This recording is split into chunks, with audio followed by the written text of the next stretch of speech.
Hello everyone. तो जैसा हमने कहा था बच्चों कि जैसे ही चैप्टर फिनिश होगा हम लोग इसके PYQs को शुरू करेंगे।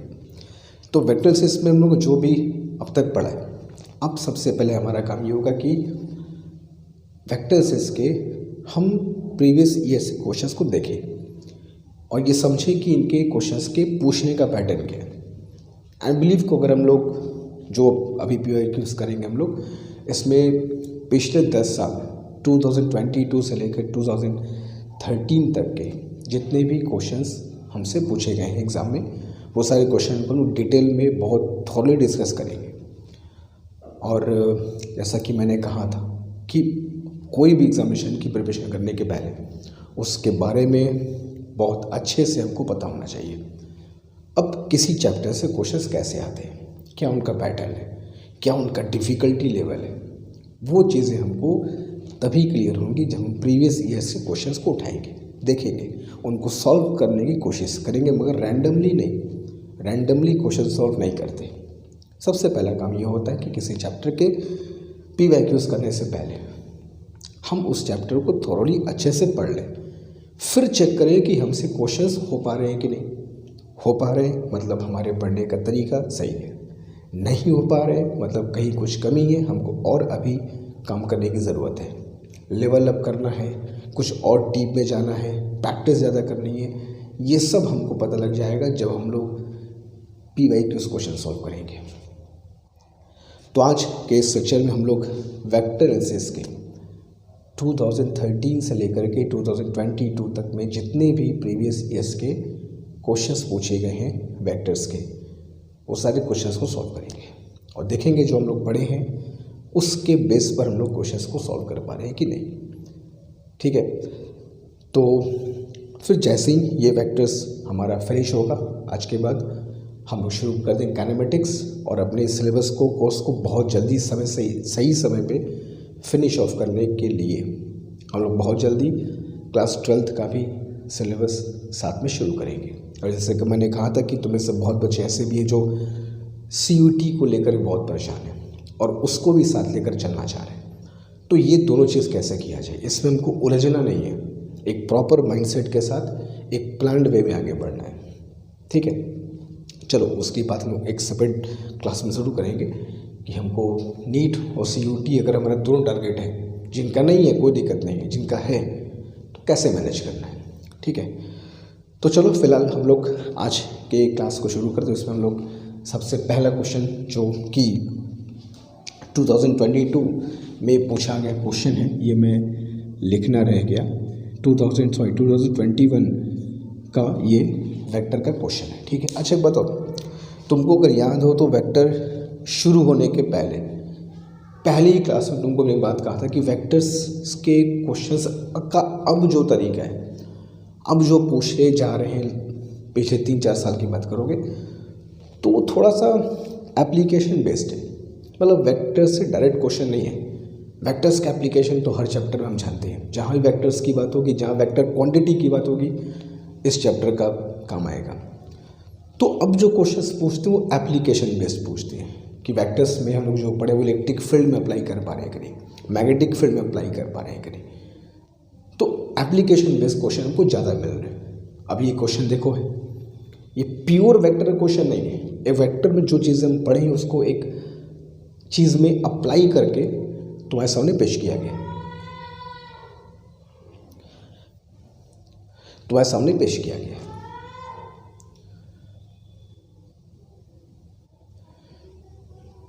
तुम्हारे सामने पेश किया गया है। ठीक है, देखते हैं क्वेश्चन क्या है। चलो तो शुरू करते हैं क्वेश्चन नंबर 1 जो कि 2021 में पूछा गया क्वेश्चन है। क्वेश्चन कह रहा है for a plane electromagnetic wave, एक इलेक्ट्रोमैग्नेटिक वेव की बात हो रही है, प्रोपगेटिंग अलोंग एक्स डायरेक्शन। एक इलेक्ट्रोमैग्नेटिक वेव है जो एक्स डायरेक्शन में प्रोपगेट कर रहा है। Which of the following combination gives the correct possible directions of electric field and magnetic field. अब यहाँ पर एक बात ध्यान हमको रखनी है, पहले क्वेश्चन क्या है वो समझ लो। क्वेश्चन कह रहा है कि एक इलेक्ट्रोमैग्नेटिक वेव है जो एक्स डायरेक्शन में प्रोपगेट कर रही है। मान लो ये एक्स डायरेक्शन है, इस डायरेक्शन में वेव का प्रोपगेशन है। ठीक है, in this direction wave propagation is in x direction. ठीक है, हमसे पूछ रहे हैं कि अगर एक्स डायरेक्शन में एक्स डायरेक्शन में अगर इलेक्ट्रिक फील्ड का propagation electric field x direction में अगर वेव का प्रोपगेशन है तो इलेक्ट्रिक फील्ड और मैग्नेटिक फील्ड के डायरेक्शन की पॉसिबिलिटी क्या होगी, कौन से दो vectors electric field magnetic field को सही तरीके से रिप्रेजेंट कर सकते होंगे। तो अब यहाँ पर एक बात का ज्ञान होना बहुत ज़रूरी है। वो ये बात ये है कि किसी भी इलेक्ट्रोमैग्नेटिक वेव में जो इलेक्ट्रिक फील्ड और मैग्नेटिक फील्ड होती है, अगर मैं ये इलेक्ट्रिक फील्ड लूँ और अगर ये मैं तुमको मैग्नेटिक फील्ड दिखाऊं, तो किसी भी इलेक्ट्रोमैग्नेटिक वेव में इलेक्ट्रिक फील्ड और मैग्नेटिक फील्ड वेक्टर वाइब्रेट करते हैं। ठीक है, आगे हम लोग पढ़ेंगे इलेक्ट्रोमैग्नेटिक वेव के बारे में, कुछ तुमको पता भी होगा कि if this is propagation of electromagnetic wave, अगर ये इलेक्ट्रोमैग्नेटिक वेव का प्रोपगेशन है तुम्हारी तरफ, तो इलेक्ट्रिक फील्ड और मैग्नेटिक फील्ड ये दोनों आपस में और प्रोपगेशन के भी परपेंडिकुलर होते हैं। मतलब इलेक्ट्रिक फील्ड ऐसे हो सकता है, मैग्नेटिक फील्ड ऐसे मैं बोला हो सकता है, बहुत सारे पॉसिबिलिटी होते हैं, लेकिन इस पॉसिबिलिटी में एक बात ध्यान रखना है कि वेव का प्रोपगेशन, इलेक्ट्रिक फील्ड वेक्टर और मैग्नेटिक फील्ड वेक्टर ये तीनों म्यूचुअली परपेंडिकुलर होने चाहिए। फॉरगेट अबाउट प्रोपगेशन का डायरेक्शन। एक बात को ध्यान रखें कि इलेक्ट्रोमैग्नेटिक वेव में इलेक्ट्रिक फील्ड वेक्टर और मैग्नेटिक फील्ड वेक्टर का वाइब्रेशन एक दूसरे के परपेंडिकुलर होता है। इलेक्ट्रिक फील्ड अगर वर्टिकल वाइब्रेट करेगी तो मैग्नेटिक फील्ड हॉरिजॉन्टल वाइब्रेट करेगी, इलेक्ट्रिक फील्ड अगर हॉरिजॉन्टल वाइब्रेट करेगी तो मैग्नेटिक फील्ड वर्टिकल वाइब्रेट करेगी। तो electric field vector magnetic field vector perpendicular होने चाहिए, ये एकदम खरी बात है किसी भी इलेक्ट्रोमैग्नेटिक वेव में। तो अब हमें यहाँ पे वो दो वेक्टर खोजने हैं जो एक दूसरे के परपेंडिकुलर हों। बराबर क्लियर है, क्योंकि जब परपेंडिकुलर होंगे तभी तो पहली पॉसिबिलिटी होगी कि हाँ भाई परपेंडिकुलर है तो हो सकता है। तो हम इन ऑप्शंस में ज़रा चेक कर लें कि कौन से दो वेक्टर्स एक दूसरे के परपेंडिकुलर हैं। अगर कोई एक ही होगा तो वो हमारा आंसर होगा, अगर एक से ज़्यादा होंगे तो फिर देखा जाए कुछ और किया जाएगा। मगर हमको जो पहली प्रायोरिटी है, जो पहला कंडीशन है कि electric field magnetic field perpendicular होने चाहिए, वो चेक करके देखते हैं। ठीक है, तो इससे पहला वेक्टर है। और कैसे चेक करेंगे दो वेक्टर्स परपेंडिकुलर हैं, ये कैसे चेक करेंगे? बहुत सिंपल तरीका है। अगर कभी भी दो वेक्टर परपेंडिकुलर होते हैं तो हम सब जानते हैं उनका डॉट प्रोडक्ट क्या होता है, ज़ीरो। तो इन चारों ऑप्शंस में से जो दो वेक्टर दिए हैं इनको डॉट प्रोडक्ट निकालते हैं, जहाँ भी ज़ीरो आएगा वही हमारा आंसर होगा। जैसे फर्स्ट ऑप्शन देख लो, -j cap plus k cap dot -j cap minus k cap. तो डॉट प्रोडक्ट याद है, j का j के साथ k का k के साथ, तो minus minus plus 1 and j dot j and plus minus 1 and k dot k। j dot j कितना होता है 1, तो 1 k डॉट k कितना होता है 1, इट गॉट टू बी 0। लो पहले बार में ही तुम्हारा आंसर आ गया।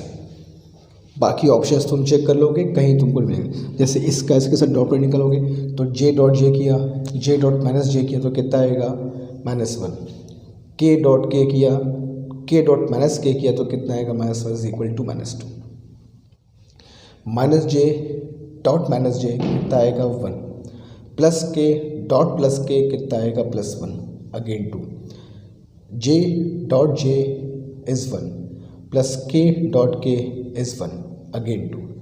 यहाँ देखा तो -j dot is +1 and plus k dot is -1 is equal to 0।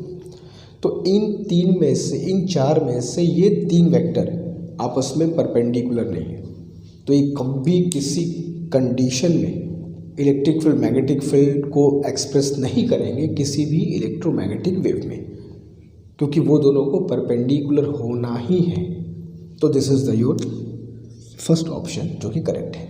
ठीक है, तो क्वेश्चन में कहते हैं which gives the correct possible direction, यानी कि एग्जैक्ट डायरेक्शन बताओ कौन सा होगा। ऐसा नहीं बता सकते, बहुत कुछ चाहिए उसके लिए। पॉसिबिलिटी कह रहा है, बातों को समझो। पॉसिबल डायरेक्शन, भाई पॉसिबल वही होगा जो परपेंडिकुलर है, बाकी ये सब तो पॉसिबिलिटी ही नहीं है। कम से कम इसकी पॉसिबिलिटी तो है, एग्जैक्ट नहीं कह सकते कम, मगर पॉसिबिलिटी तो है, दे आर परपेंडिकुलर।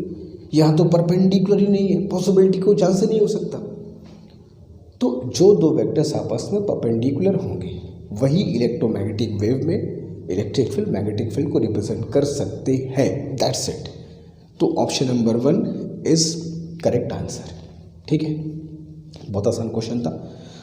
2021 के नीट एग्जामिनेशन में पूछा गया एक क्वेश्चन है जो कि बहुत आसान है, एप्लीकेशन बेस्ड है। इलेक्ट्रोमैग्नेटिक वेव की भी जानकारी होनी चाहिए, वेक्टर की भी जानकारी होनी चाहिए, दोनों को मिला करके एक क्वेश्चन तुम्हारे सामने परोस दिया गया। यही है एग्जामिनेशन का क्वेश्चन पूछने का तरीका, जिसको हमको समझना है एग्जामिनेशन को क्रैक करने के लिए। ठीक है, तो जल्दी कर लो, चलेंगे टूवर्ड्स नेक्स्ट क्वेश्चन की तरफ। किस ईयर में कौन सा क्वेश्चन अगला आने वाला है, डू इट फास्ट। फाइन, चलते हैं क्वेश्चन और की तरफ, जो भी 2021 में ही पूछा है क्वेश्चन है, और ये भी एप्लीकेशन बेस्ड क्वेश्चन है। जो तुमसे मैं कह रहा था एकदम स्टार्टिंग में, वही चीज़ देखो तुम्हारे सामने आ रही है। तो जो बातें कही जा रही है उनको सीखो, समझो, बस वही से सारा कुछ आने वाला है। मैंने कहा था, बहुत बार कहा था कि वेक्टर से एप्लीकेशन बेस्ड क्वेश्चन ज़्यादा आते हैं। अभी तुम्हारे सामने देखो आगे, 2021 में ही पहला क्वेश्चन तुम्हारा EMW से आया। अभी ये क्वेश्चन तुम्हारा लॉरेंज फोर्स है मैग्नेटिक फील्ड में, अब उसमें वेक्टर घुसा दिया ताकि दोनों चीज़ें तुमसे पूछी जा सके। देखते पहले क्वेश्चन क्या है। In the product F is equal to Q V cross B। हम सब इस फोर्स के बारे में भली भांति परिचित है। Magnetic force on moving charge in magnetic field, that is Lorentz force. ठीक है, तो ये जो लॉरेंज फोर्स है एक मूविंग चार्ज पर, उसको उठा लिया गया। F is equal to Q V cross B is equal to Q scalar quantity है, V क्रॉस B की जो वैल्यू है उसको 3 कंपोनेंट में तुम्हारे सामने दे दिया, BI cap plus BJ cap plus B0 K cap. मतलब दो कंपोनेंट की मैग्नीट्यूड सेम है, B और B। जो तीसरा कंपोनेंट है उसकी मैग्नीट्यूड है B0। इस बात को ध्यान रखना कि दो कंपोनेंट सेम है मैग्नीट्यूड वाइज, तीसरे कंपोनेंट की मैग्नीट्यूड B0 बताता है। मतलब ये तुमको बताना चाह रहा है कि एक्स और वाई डायरेक्शन में मैग्नेटिक फील्ड की मैग्नीट्यूड सेम है, दोनों B है। अब B की वैल्यू फाइंड करनी होगी और z डायरेक्शन में इट इज B0। ठीक है, तो मैग्नेटिक फील्ड को 3 कंपोनेंट में एक्सप्रेस करके तुम्हारे सामने दे दिया। ठीक, अब क्वेश्चन में कह रहा है कि for Q is equal to 1, अगर ये Q इज इक्वल टू 1 ले लो, क्या करना है। For Q is equal to 1 and V is equal to this much. Q के 1 वैल्यू के लिए और V के इस वैल्यू के लिए जो फोर्स की वैल्यू है वो इतनी आती है। मतलब इस एक्सप्रेशन में फोर्स की वैल्यू तुमको दे दी गई, Q की वैल्यू दे दी गई, वेलोसिटी की वैल्यू ले जाओ।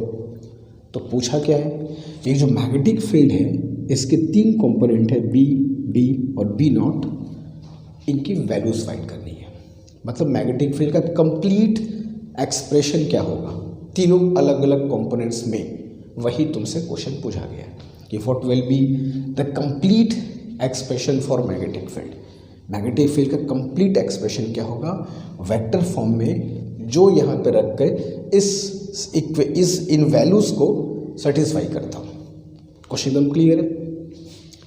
इस फॉर्मूले में F दे दिया, Q दे दिया, V दे दिया, मैग्नेटिक फील्ड की वैल्यू पूछी गई है।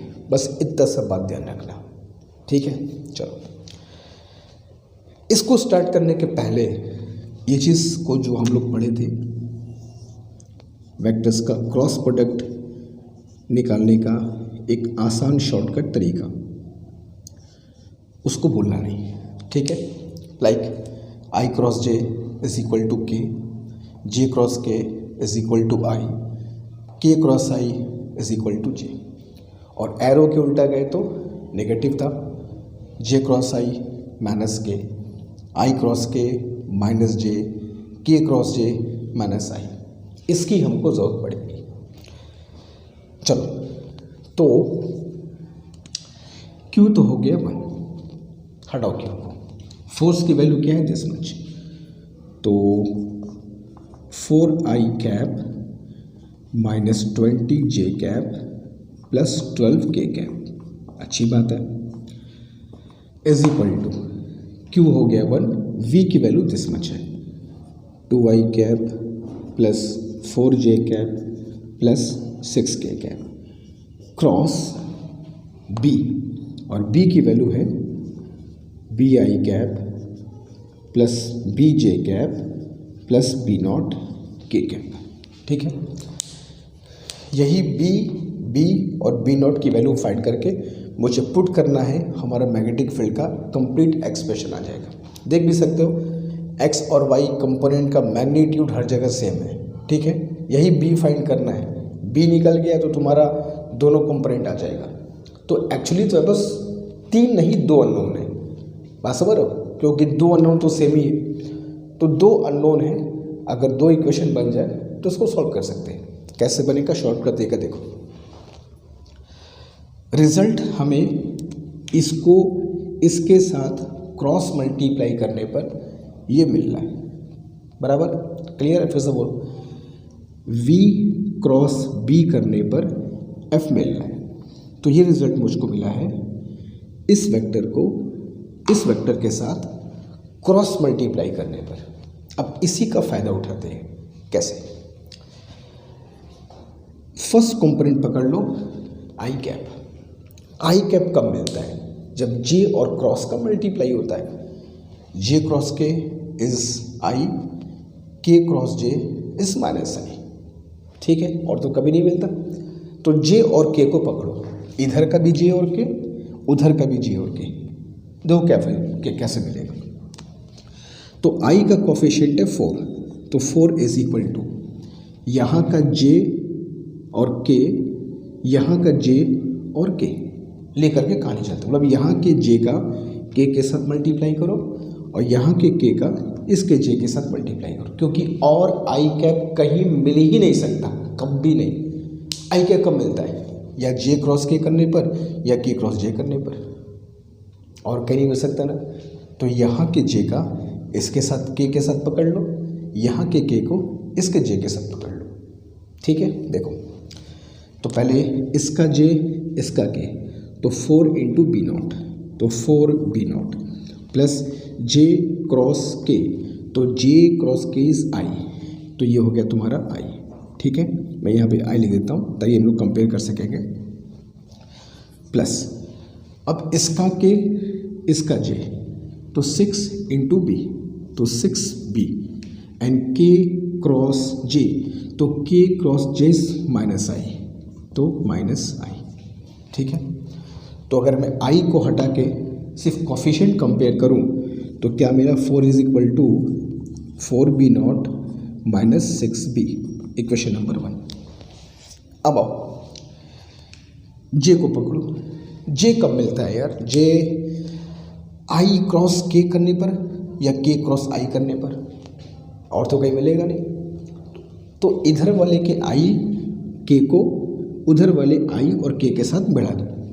देखो इसका आई उसका के ले लो, पहले यहाँ कोफिशिएंट लो जे कैप वाला, minus 20 J cap is equal to I और इसका के, तो 2 into B nought, 2b nought and I cross K, तो I cross K is minus J, that is minus J. ठीक, अब इसका के उसके आई के से बढ़ा दो, तो 6 इंटू बी 6b एंड के क्रॉस आई, तो के क्रॉस आई इज जे। ठीक है, अब हर तरफ जे जे है, कोफिशिएंट कंपेयर कर लो, तो -20 is equal to 2b0 plus -2b0 plus 6b equation number 2। अब दो नोन हैं, दोनों को सॉल्व कर लो, ऐड कर दोगे तो -6b plus 6b cancel, 4 - 20 is -16 is equal two plus 4 - 2 2b0, therefore b0 कितना आएगा -8। तो b0 इज -8, यहाँ भी है यहाँ भी है, आगे कुछ और करना पड़ेगा। b0 की वैल्यू यहाँ पुट कर दो, तो 4 is equal to 4b0 -32 and -6b, इसको इधर भेज दिए, 36 is equal to -6b, therefore b is equal to -6। तो b की वैल्यू -6 मतलब दिस वन। तो अगर मैं यहाँ पुट कर दूँ b और b0 की वैल्यू को, तो मैग्नेटिक फील्ड का कंप्लीट एक्सप्रेशन क्या मिलेगा, -6i cap -6j cap plus 8, b0 की वैल्यू कितनी -8 ना, -8 k कैप, ठीक है। तो -6i cap -6j cap -8 k cap is the your right answer. तो option number 1 is again correct, ठीक है। तो ये चीज़ तुमको देखनी होगी, कैसे क्वेश्चंस में अप्रोच हमारा क्या होना चाहिए। मेथड क्लियर है, यहाँ आई कोफिशिएंट पकड़ लिया, वो कब मिलेगा, जब यहाँ का j यहाँ के k से बढ़ेगा और यहाँ का k यहाँ के j से बढ़ेगा, बढ़ा दिया। इस चीज़ को ध्यान रखते हुए j कैप कब मिलेगा, जब यहाँ का i उसके k से बढ़ेगा और यहाँ का k उसके i से बढ़ेगा, बढ़ा दिया। इक्वेशंस मिल गए, थोड़ा सा बस इस बात का ध्यान रखना है, इक्वेशन सॉल्व कर लिया, ये रहा तुम्हारे सामने आंसर, ठीक है। तो ये सब चीज़ें तभी तुम समझोगे जब प्रैक्टिस करोगे, क्वेश्चंस को देखोगे, समझोगे, एनालिसिस करोगे कि एग्ज़ाम में कैसे क्वेश्चंस आ रहे हैं, ठीक है। तो जल्दी कर लो, चलते हैं कि नेक्स्ट क्वेश्चन की तरफ, किस ईयर में कौन सा क्वेश्चन अगेन हमसे पूछा जाता है, जल्दी कर लो। फाइन, चलते हैं नेक्स्ट क्वेश्चन की तरफ। तो 2020 में एक बहुत ही आसान सा क्वेश्चन पूछा था इससे, क्रॉस प्रोडक्ट के एप्लीकेशन पर, दैट इज़ डॉट फाइंड करना, जो कि बहुत आसान सा क्वेश्चन है।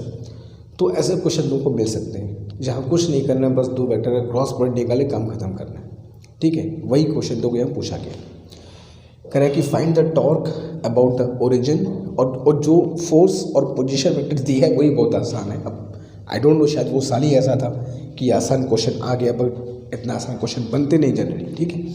और 2020 का साल था, जानते ही हो, इसलिए शायद हो सकता है कि थोड़ा सा क्वेश्चन आसान बनाने का एक उनका एक रहा हो, है ना, मोटो।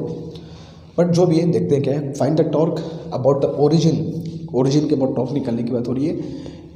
एक फोर्स किसी बॉडी पर लगाया गया है जिसका पोजीशन वेक्टर हमको दिया गया है। मतलब क्या है, तुमको समझाना चाहूँ तो कुछ ऐसे है, एक बॉडी है, ये मान लो ओरिजिन है, ये कोई पॉइंट है जिसका पोजीशन वेक्टर दिया है, और इस पॉइंट पे एक फोर्स लगा दिया है, ठीक है, कुछ ऐसे, बात को समझना।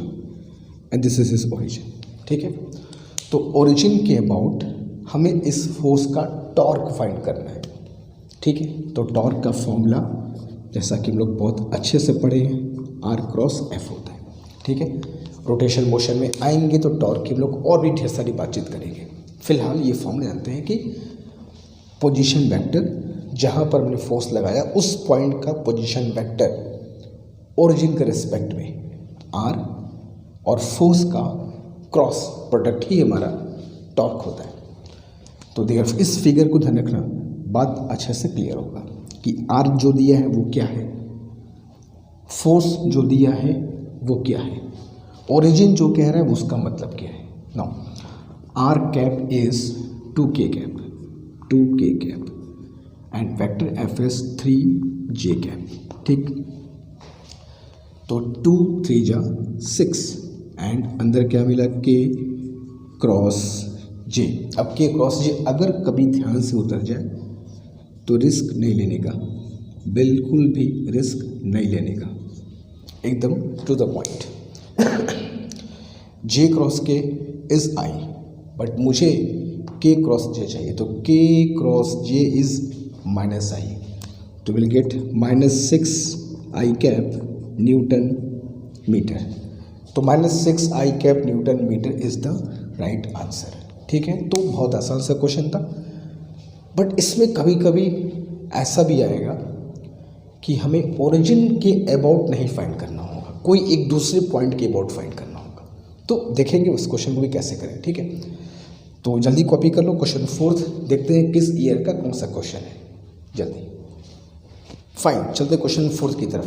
4th क्वेश्चन भी 2019 में पूछा गया है, जो कि बहुत ही बेसिक, बहुत ईजी क्वेश्चन है। कह रहा है कि पार्टिकल पर जो v वेलोसिटी से मूव कर रहा है, 3 फोर्स लगे हैं। ठीक है, बस सिंपल सी बात है, क्वेश्चन समझो ध्यान से। एक पार्टिकल जो v वेलोसिटी से मूव कर रहा है, उस पर 3 फोर्स लगे हैं। कौन से 3 फोर्स, कहाँ के 3 फोर्स, कुछ नहीं दिया। हाँ, ये 3 फोर्स को फिगर के थ्रू रिप्रेजेंट करके बताया है, और कह रहा है कि शोन बाय वेक्टर ट्रायंगल। ये 3 फोर्स को एक वेक्टर ट्रायंगल के द्वारा शो किया गया है कि एक फोर्स P से Q की तरफ जा रहा है, दूसरा फोर्स Q से R की तरफ, तीसरा फोर्स R से वापस P की तरफ। तीनों की मैग्नीट्यूड मैग्नीट्यूड नहीं पता, बस डायरेक्शन बता करके एक ट्रायंगल के फॉर्म में दे लो जाओ। इन तीनों फोर्सेस का उस पार्टिकल की वेलोसिटी पर क्या फ़र्क पड़ेगा। ये तीनों फोर्स उठा करके पार्टिकल को दे दो। एक पार्टिकल है, ये पार्टिकल v वेलोसिटी से बेचारा मूव कर रहा था। ठीक है, और हमने क्या किया, तीनों फोर्स को उठा करके इस पार्टिकल को दे दिया। ये तीनों फोर्स पार्टिकल का कुछ भी नहीं बिगाड़ सकते, कुछ भी बिगाड़ ही नहीं सकते। बहुत सिंपल सी बात है। 3 वेक्टर जब भी मिल करके एक साइक्लिक ऑर्डर में, ऑर्डर इज इंपॉर्टेंट, सब बताया हूँ, प्रीवियस क्लासेस में जाओगे, जो भी लेक्चर्स हैं सब में बताया गया है कि वेक्टर्स का अगर कुछ इस तरीके से रिप्रेजेंटेशन हो, 3 या 3 से अधिक वेक्टर्स मिल करके अगर क्लोज फिगर बनाते हैं, ट्रायंगल, क्वाड्रिलेटरल, पेंटागन, हेक्सागन, जो भी है, number of side doesn't matter, close figure बस बनना चाहिए। तो उन वेक्टर्स का जो रिजल्टेंट होता है वो 0 होता है। तो ये जो तीनों फोर्सेस है, इनका रिजल्टेंट जो होगा, द रिजल्टेंट फोर्स इज 0।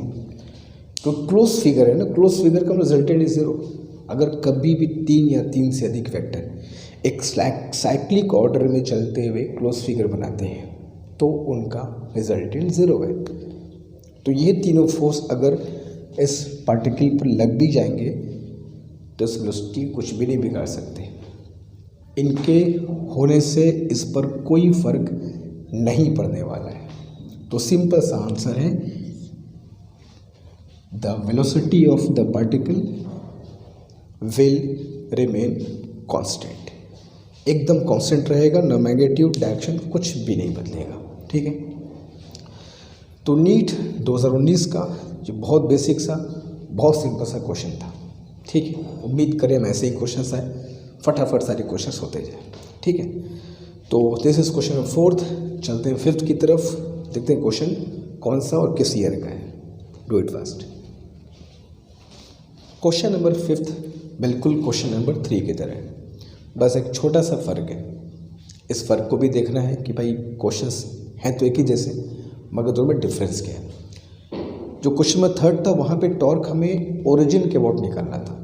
यहाँ पे टॉर्क हमें ओरिजिन के अबाउट नहीं, किसी एक गिवन पॉइंट के अबाउट निकालना है। मतलब समझो क्या, जैसे एक कोई बॉडी है, ठीक है, एक फोर्स पार्टिकल पर लगाया गया, ठीक है, is acting on a particle at point 20-3। मान लो ये कोई पॉइंट है, यहाँ पर एक फोर्स लगाया गया, ठीक है, ये फोर्स तुमको इस वैल्यू से रिप्रेजेंट किया जा रहा है। पहले जो जो चीज़ दी है वो समझते हैं वो चीज़ है क्या, और is acting on a particle at this point. अब ये फोर्स जिस पॉइंट पे लगाया गया है वो पॉइंट तुमको 20 -3 दिया हुआ है, ठीक है। Find torque of this force, इस फोर्स का टॉर्क निकालो अबाउट द पॉइंट दिस। ये कोई पॉइंट है जो क्या लिया है 2 -2 और 2, ठीक है। ओरिजिन कहीं और है, ये मान लो तुम्हारा ओरिजिन है, ठीक है, दैट इज ओरिजिन। हमें इस फोर्स का टॉर्क ओरिजिन के अबाउट नहीं निकालना है, जैसा क्वेश्चन नंबर 3 में था। ओरिजिन के अबाउट निकालना होता है तो ये वाला पोजीशन वेक्टर ले लोगे, दैट इज आर। लेकिन अगर पोजीशन टॉर्क ओरिजिन के अबाउट नहीं निकालना है, किसी दूसरे पॉइंट के अबाउट निकालना है, तो ये पोजीशन वेक्टर मुझको चाहिए होगा। कोई एक बात, सब कुछ वैसी है, बस वो पॉइंट जो 0 0 था वो 2 -2 2 है, बस ये बात है, और सब कुछ वैसे ही है। अरे जो पोजीशन वेक्टर हम लोग ओरिजिन से लेते थे r क्रॉस f करते थे, वो भी यहाँ से लोगे r क्रॉस f कर दोगे, बस कुछ नहीं है। लेकिन फ़र्क समझना जरूरी है कि वो क्वेश्चन क्या था, ये क्वेश्चन क्या है, ठीक है। करना वही है r क्रॉस f, लेकिन वो r हमें देखना होगा कि वो क्या है। ओरिजिन के अबाउट निकालेगा, this is r cross f, और ये r क्या होगा, फट से वेक्टर खींचोगे निकाल लोगे। लेकिन जब किसी दूसरे पॉइंट के अबाउट निकालना है जो ओरिजिन नहीं है, तो उसके रेस्पेक्ट में उस पॉइंट का पोजीशन वेक्टर निकाल लो। किस पॉइंट का, अरे भाई जिस पॉइंट पर फोर्स लगाया है उस पॉइंट का पोजीशन वेक्टर मुझको चाहिए। किस पॉइंट के अबाउट, ओरिजिन नहीं, इस पॉइंट के अबाउट। तो इस पॉइंट के अबाउट अगर पोजीशन वेक्टर मैं निकालूं तो कैसे निकालता हूँ पोजीशन वेक्टर, फाइनल पॉइंट का पोजीशन माइनस इनिशियल पॉइंट का पोजीशन, ठीक है। तो अगर मैं इन दोनों को अगर वेक्टर फॉर्म में लिखूँ, ऐसा समझ सकते हो कि I2 ये x1 y1 z1 है मान लो, और ये x2 y2 z2 है, ठीक है।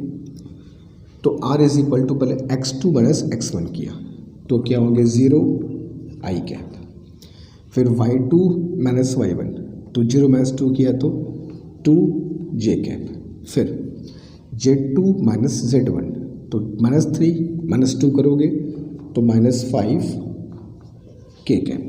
तो ये तुम्हारा पोजीशन वेक्टर मिल गया 2 j कैप -5 k कैप, ठीक है। क्लियर है, x2 minus x1, y2 minus y1, z2 minus z1, यही हमको करना होता है। यही काम ओरिजिन के एस्पेक्ट में ही करते हो, क्योंकि वहाँ सब 0 है तो जो बचता है वही हमारा r बन जाता है। तो बात वही है, बस ओरिजिन को छोड़ करके कोई दूसरा पॉइंट है। तो अब ये मुझको r मिल गया और फोर्स हमें दिया ही हुआ है, F is equal to 4i cap plus 5j cap minus 6k cap, ठीक है। Therefore tau is equal to r cross f, ठीक है। तो r क्रॉस f निकाल लेते हैं। फिर लोग जो मेथड पढ़े, सबसे पहले i cap j cap k cap को लिख लो, फिर r की पोजीशन वेक्टर कोफिशिएंट i नहीं है तो 0 हो जाएगा, j के बदले 2, k के कोफिशिएंट -5, ठीक है। f का कोफिशिएंट 4, 5, -6, ठीक है। चलो अब निकाल दें r क्रॉस f। तो i ले लिया, ये कट गया, ये कट गया, -6 to -12 minus -5 into 5 -25। Now j is minus, ये कैंसिल, ये cancel, -6 into 0 0, -5 into 4 -20 plus k cap लिया तो ये रो कैंसिल, ये कॉलम कैंसिल, 5 into 0 0, -2 4 जा 8, ठीक है। प्लस 25 -12 करोगे तो प्लस 13 i कैप आ जाएगा, प्लस 20 -20 j कैप हो जाएगा, और ये -8 k कैप। तो ये हमारा आर क्रॉस एफ आ गया, बट हमारे किसी ऑप्शंस नहीं मिल रहा है। तो मुझको लगता है शायद ऑप्शंस लिखने में मैंने गलती करी है, या कुछ यहाँ पे डाटा जो वैल्यूज़ हैं वो कुछ मिसलीड हुआ है। But this is the method जिसके थ्रू हमें ऐसे क्वेश्चंस करने हैं। ये बात को समझना कि ओरिजिन के अबाउट नहीं है, किसी दूसरे पॉइंट के अबाउट है, तो कैसे उसको फाइंड करेंगे, ठीक है। या देखना अगर मैंने कुछ कैलकुलेशन मिस्टेक किया होगा, रेक्टिफाई उसको कर सकते हो। बेसिक थिंग इज मेथड, ये किस तरीके से हम लोग करते हैं, ठीक है। मुझको लग रहा है कि शायद ये जो वैल्यूज़ मैंने नोट करी है लिखने में शायद थोड़ा इधर उधर हो गया है, चेक कर सकते हो उसको बाद में कभी। बट फ़र्क समझो, मेथड समझो। क्वेश्चन नंबर 3, क्वेश्चन 5 में क्या फ़र्क है, ठीक है। तो ये क्वेश्चन 5 था। चलिए क्वेश्चन नंबर 6 की तरफ देखते हैं कौन सा क्वेश्चन है, जल्दी कर लो। चलो अब चलते हैं क्वेश्चन नंबर 6 की तरफ। क्वेश्चन नंबर 6 भी जो हम लोग, जैसा तुमको ने बताया था कि जो मल्टीप्लिकेशन ऑफ वेक्टर्स हैं उनसे क्वेश्चन बहुत पूछता है। तो अब तक जो हमने क्वेश्चन देखा कि वो 2 क्वेश्चन क्रॉस प्रोडक्ट पे थे। अब देखो एक क्वेश्चन तुमसे पूछा गया from dot product of vectors. हम लोग प्रैक्टिस क्वेश्चंस में ऐसे क्वेश्चन किए भी हैं। एक पार्टिकल को मूव कराते हैं किसी इनिशियल पॉइंट से किसी फाइनल पॉइंट तक, ठीक है। And of course this distances are in meter, और ये मूवमेंट होता है एक फोर्स के द्वारा। भाई फोर्स लगाओगे तभी तो मूव करेगा। तो फोर्स कितना है, वो फोर्स है 4i cap plus 3j cap. तो ये फोर्स लगाया और ये मूवमेंट कर दिया, मतलब कुछ ऐसा। अगर तुमको मैं एक्सिस में बना के दिखाऊं तो कुछ ऐसी बात हो रही है। ये इनिशियल पोजीशन है, दैट इज़ मान लो ये अगर R1 हो जाए और ये अगर R2 मान लो मैं, तो किसी इनिशियल पोजीशन R1 से किसी फाइनल पोजीशन R2 तक हमने मूव कराया। कुछ ऐसी बात हो रही है under the effect of this force. तो हमें डिस्प्लेसमेंट वैल्यू फाइंड करना होगा कि भाई उसका डिस्प्लेसमेंट कितना है, क्योंकि हमको वर्क डन फाइंड करना है। How much work has been done by the force. Force ने कितना वर्क डन किया, तो work done by the force is F dot R, ठीक है। जहाँ R क्या है, पार्टिकल का इनिशियल पॉइंट से फाइनल पॉइंट तक डिस्प्लेसमेंट। तो देयरफॉर पहले R फाइंड करेंगे एंड दैट इज हमेशा final position vector minus initial. Displacement जब भी निकालोगे फाइनल पॉइंट का पोजीशन माइनस इनिशियल पॉइंट का पोजीशन करना है, इस बात को हमेशा याद रखें, ठीक है। तो R2 is 4j cap plus 3k cap minus R1 is minus 2i cap plus 5j cap, ठीक है। तो 4j और j तो यहाँ पे है नीचे, ये j है। 4j माइनस 5j तो कितना हो जाएगा, माइनस j, एंड 3k तो वहाँ पे है नहीं है, plus 3k and minus plus 2i cap, ठीक है। तो या इसको अगर मैं ऑर्डर में लिख लूँ तो 2i cap minus j cap plus 3k cap, ये तुम्हारा डिस्प्लेसमेंट है, ठीक। Therefore work is equal to, force is 4i cap plus 3j cap dot 2i cap minus j cap plus 3k cap, ठीक। i को i से कर दिया, 4 2 जा 8, j को j से किया तो 3 into -1 -3 which becomes 5 joule is your answer, ठीक है। तो ये 5 जूल तुम्हारा वर्क डन होगा, जो कि बहुत सिंपल सा क्वेश्चन, हम लोग प्रैक्टिस में ऐसा क्वेश्चन कर भी चुके हैं, ठीक है। तो ये था 2016 में नीट एग्जामिनेशन पूछा कि बहुत बेसिक सा, बहुत सिंपल सा क्वेश्चन, ठीक है। चलते फिर आगे देखते हैं किस ईयर कौन सा क्वेश्चन आगे आने वाला है, ठीक है। Do it fast. Okay fine, अब चलते हैं 2015 की तरफ। 2015 में वेक्टर से 2 क्वेश्चन एग्जाम में पूछे गए थे। ये पहला क्वेश्चन है, दूसरे क्वेश्चन की बात आगे करते हैं। अब इस क्वेश्चन में थोड़ा एक मैथमेटिक्स का एक फॉर्मूला यूज़ होगा, उस फॉर्मूले को तुमको पहले बताता हूँ मैं। कभी भी अगर cos A cos B plus sine A sine B, एक ट्रिग्नोमेट्री का फॉर्मूला हमारे पास बहुत ही यूज़फुल फॉर्मूला है, तो ये कॉस ए माइनस बी के इक्वल होता है। ठीक है, तो cos A cos B plus sine A sine B is equal to cos A minus B. ये एक ट्रिग्नोमेट्री का फॉर्मूला है जो इस क्वेश्चन में यूज़ होगा। अब ऐसे हो सकते हैं कि कुछ ऐसे फॉर्मूले होंगे ट्रिग्नोमेट्री के जो हमें याद होंगे, पता होंगे, तो हमारी हेल्प करेगा। तो कुछ बेसिक फॉर्मूले ट्रिग्नोमेट्री के, अब देखो ये सब देख करके ही तो पता चलता है कि यार ये चीज़ भी करना है। अब पी वाई क्यूज़ को क्यों सॉल्व किया जाता है कि बस प्रैक्टिस के लिए नहीं, ये सब क्वेश्चंस जब तुम करते हो तो देख दो कि यार ट्रिग्नोमेट्री कुछ फॉर्मूले भी यूज़फुल होते हैं। तो वक्त निकाल के थोड़ा सा ट्रिग्नोमेट्री के फॉर्मूले को, क्लास 10th के फॉर्मूले जो हैं, कुछ 11th 12th के फॉर्मूले, बेसिक फॉर्मूले, बहुत लंबे चौड़े नहीं, उनको एक बार अच्छे से देख ले, रिकॉल कर लिया, कहीं उनकी ज़रूरत पड़ गई तो। ठीक है, तो ये बहुत ज़रूरी है समझना कि हमको क्या क्या हथियार लेकर के एग्ज़ाम में जाना है। ट्रिग्नोमेट्री के फॉर्मूले नो डाउट जितने तुमको याद होंगे उतना तुमको हेल्प करेगा। ठीक है, चलो क्वेश्चन करा, दो वेक्टर है, A is equal to cos omega T I cap plus sine omega T J cap. Time यहाँ पर रखा हुआ है, मतलब वेक्टर ए की वैल्यू टाइम डिपेंडेंट है, टाइम के हिसाब से चेंज करेगी।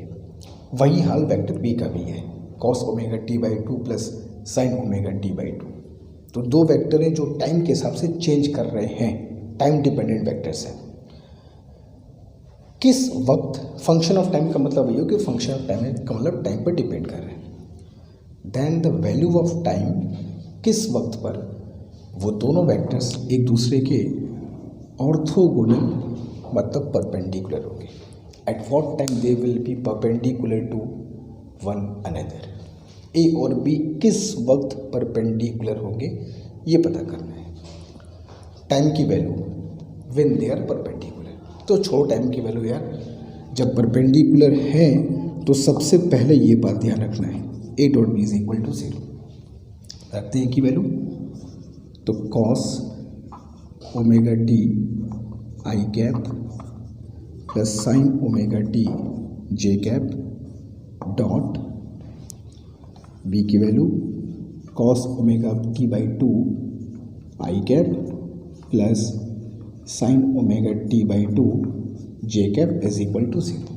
ठीक, आई का आई से, जे का जे से, जो करते आए हैं। तो this into this, cos omega t into cos omega T by 2, i का आई से कर दिया, जे का जे से, plus sine omega t into sine omega T by 2 is equal to 0। अब हमने देखा कॉस से कॉस बी प्लस साइन है साइन बी, तो कॉस से cos B plus sine sine B का फॉर्मूला क्या होता है, कॉस ए माइनस बी। तो ए यहाँ पे कौन है, ओमेगा टी, बी यहाँ पे कौन है, ओमेगा टी बाई 2। तो this will become cos A minus B is equal to 0। ठीक, और कॉस की वैल्यू 0 होती है पाई बाई 2 पर, इक्वेट कर दिया जाए तो ओमेगा टी मैस ओमेगा टी बाई 2 किया तो ओमेगा टी बाई 2 ही आएगा, is equal to pi by 2, 2 से 2 कैंसल्ड आउट, तो omega t is equal to pi, therefore t is equal to क्या आएगा, पाई बाई ओमेगा। तो पाई बाई ओमेगा वो समय होगा जब ये दोनों वेक्टर्स जो कि टाइम डिपेंडेंट हैं, टाइम के हिसाब से चेंज कर रहे हैं, इस वक्त पर एक दूसरे के म्यूचुअली परपेंडिकुलर होंगे, ये कहने का मतलब है। तो ये फॉर्मूला इस क्वेश्चन का एक तरीके से हीरो है।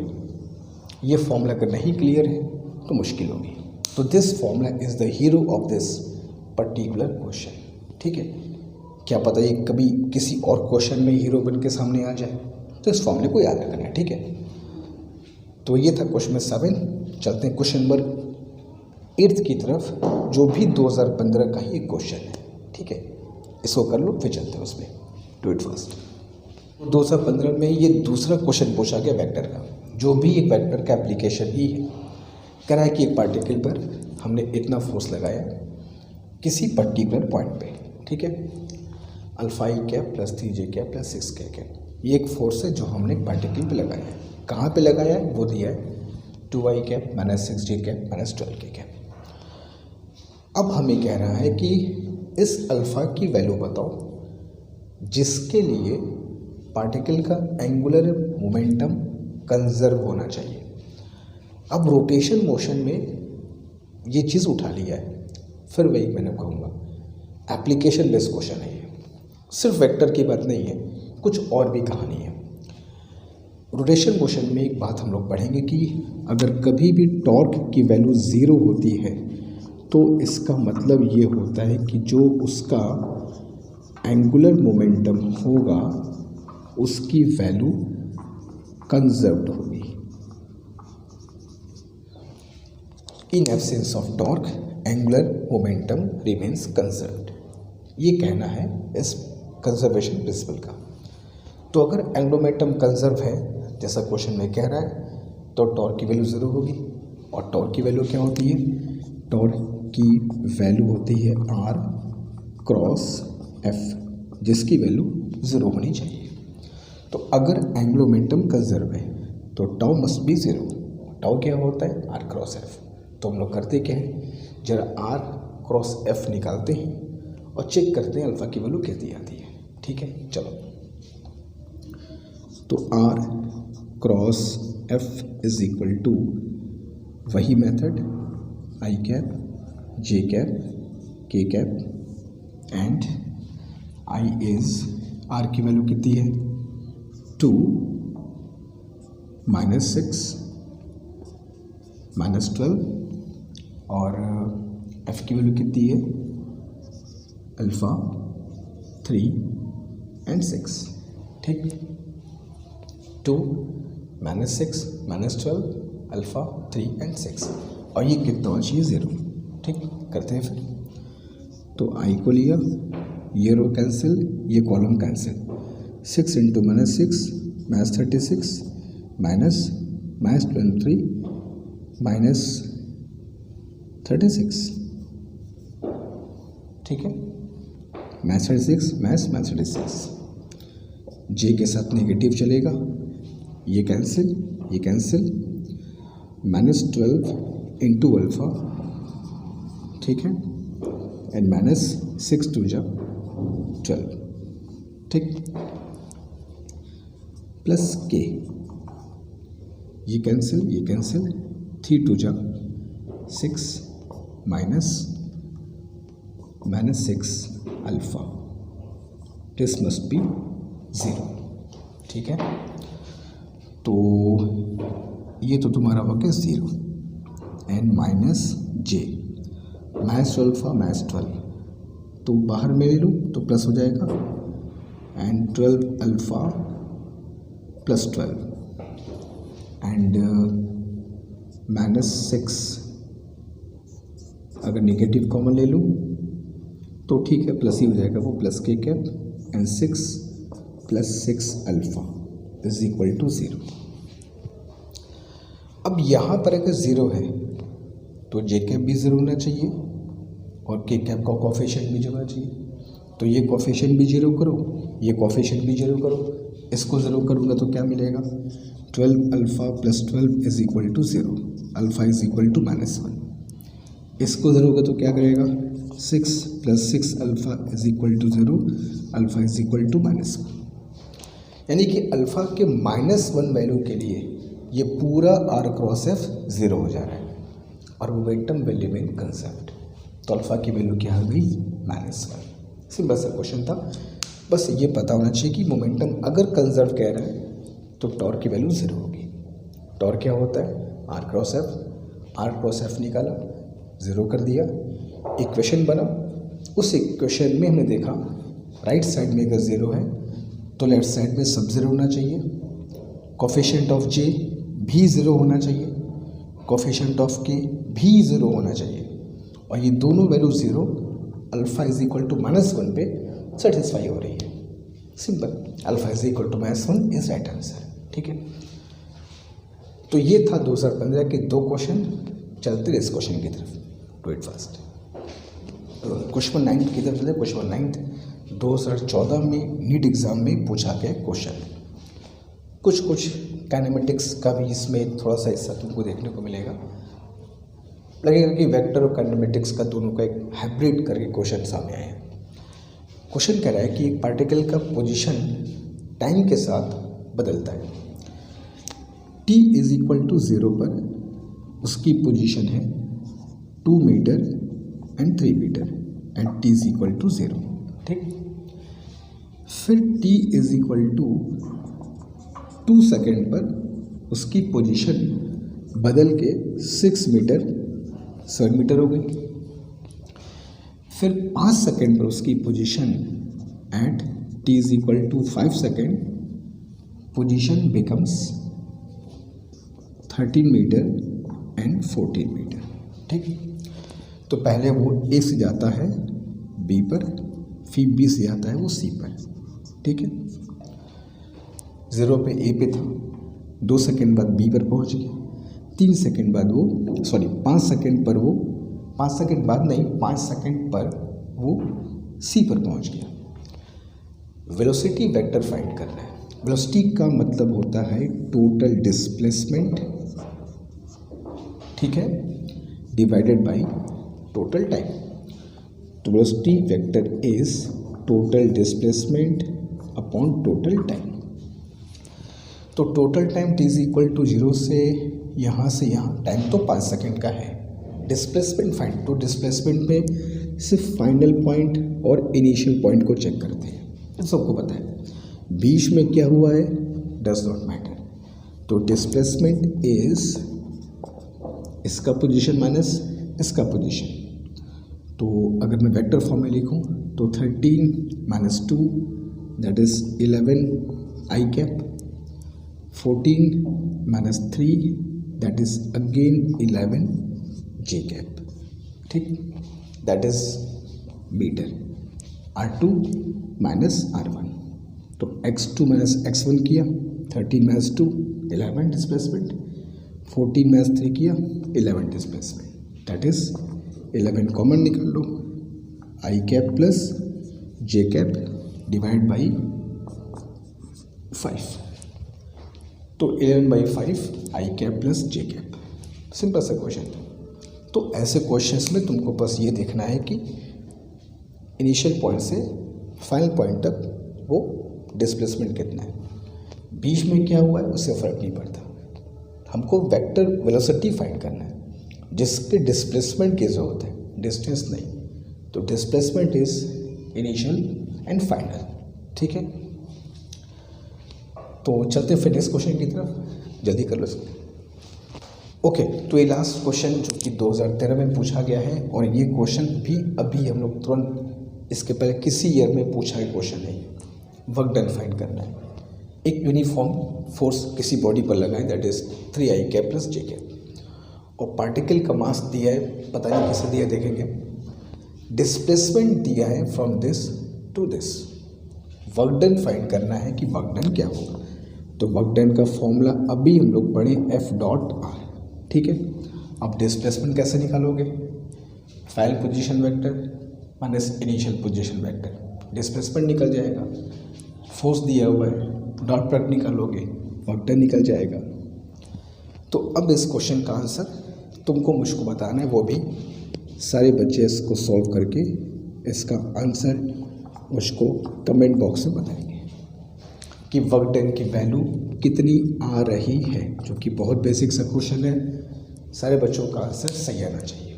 ठीक है, नीट 2013 में पूछा गया क्वेश्चन है फ्रॉम द वेक्टर्स। ठीक, अब इस तरीके से हम लोगों ने पिछले 10 साल के वेक्टर एनालिसिस के जितने क्वेश्चंस पूछे गए थे सारे क्वेश्चन को हम लोग सॉल्व कर लिया। तो PYQs में हमको देखने को मिला कि वेक्टर से क्वेश्चन कैसे पूछे जा रहे हैं, मल्टीप्लिकेशन ऑफ प्रोडक्ट्स वेक्टर्स कितने इंपॉर्टेंट है, एप्लीकेशन बेस्ड क्वेश्चन कितने इंपॉर्टेंट है, वेक्टर्स के जहाँ एप्लीकेशंस हैं उनको कितना पढ़ना ज़रूरी है, कुछ फॉर्मूले को याद करना कितना ज़रूरी है, ट्रिग्नोमेट्री की कितने इसमें यूज़ है। यही फ़ायदा है PYQs का। क्वेश्चन का लेवल क्या है, डिफ़िकल्टी लेवल क्या है, हम कर पा रहे हैं कि नहीं कर पा रहे हैं, सर ने जो पढ़ाया उससे फ़ायदा हो रहा है कि नहीं हो रहा है, ये सब तुमको मिलेगा when you do the PYQs। तो वेक्टर हम लोग आज यहाँ पे ऑफिशियली फिनिश करेंगे, ठीक है। इस क्वेश्चन का आंसर कमेंट बॉक्स में मेंशन करो। नेक्स्ट क्लास में मिलेंगे, हम लोग शुरू करेंगे काइनेमेटिक्स। और अगर कोई डाउट्स है, कोई प्रॉब्लम है, उसको मेंशन करो कमेंट बॉक्स में। Will discuss in the next class. देखो सिलेबस को उसकी चिंता नहीं है, बहुत अच्छे से बहुत टाइम में बहुत डिटेल में कंप्लीट करेंगे, एकदम टेंशन नहीं लेना है, बस अपनी पढ़ाई को बहुत अच्छे से करना है, ठीक है। तो आज के इतना ही, थैंक यू सो मच।